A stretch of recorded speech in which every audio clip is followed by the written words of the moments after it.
Hey guys, what's going on? Today I'm gonna be reading a Reddit story that has 5 parts on the r/ScaryStories Reddit.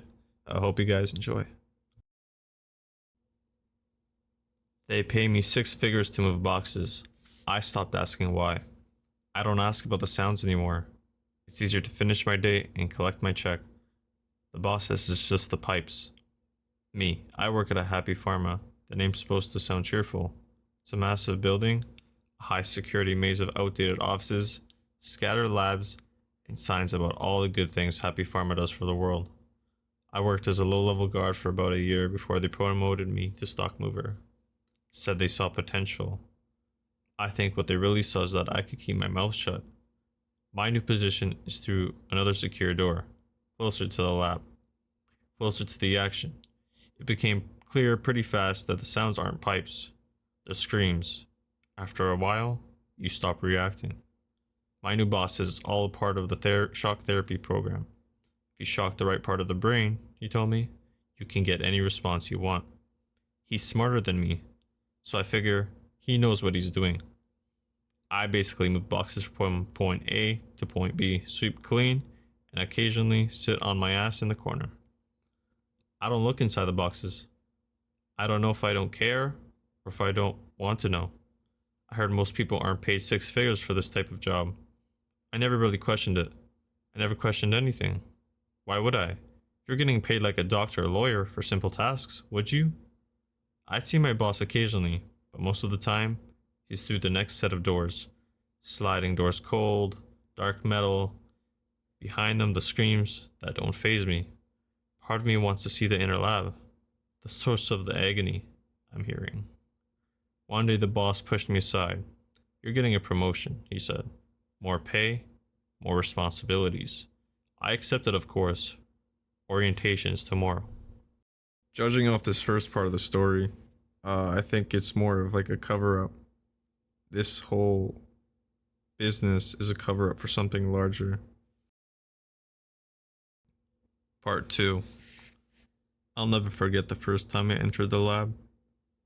The smell of blood, fear, and euphoria. It was a shock, but it became like home. They call it adrenochrome, pure adrenaline, refined. We make Happy Farm exclusive pick me up inhalers.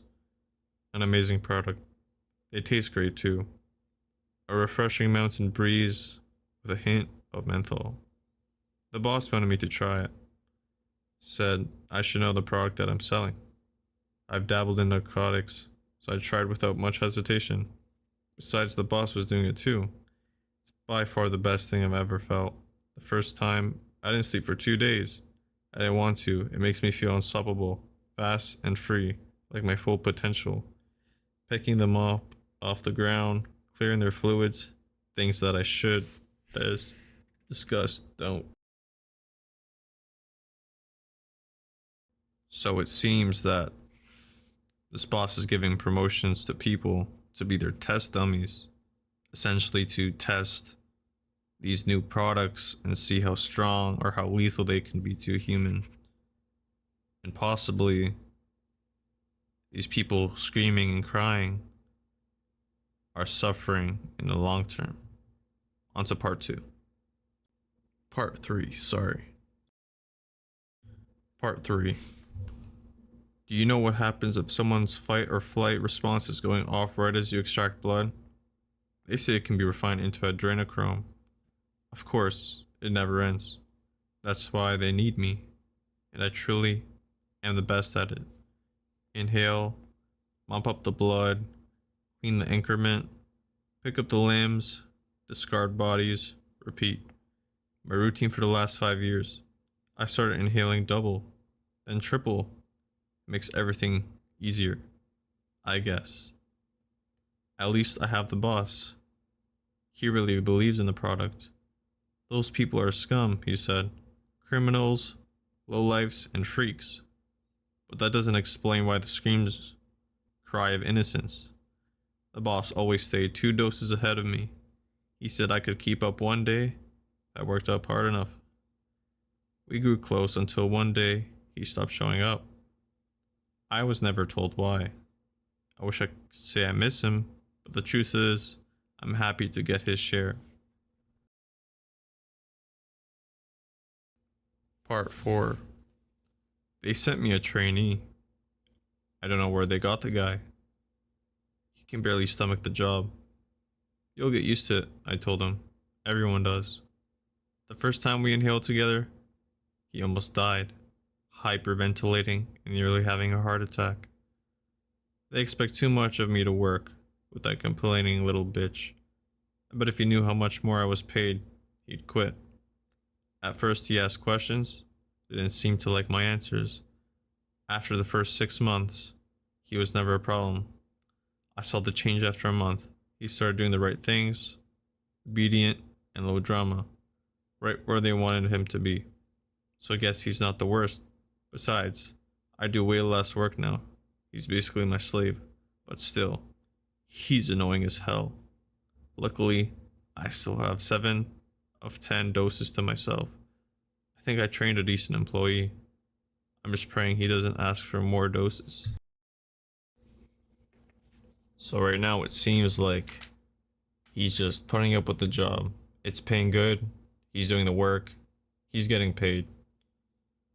But I wonder if there's a whole other thing in the background of this whole operation. Something that maybe will kick their butt. We'll see in part 5. Part 5.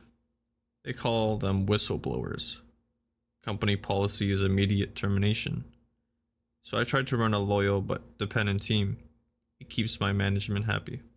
Still, after more than a decade at Happy Pharma, I've gone through dozens of trainees. It's inevitable. At first I thought termination meant contract termination.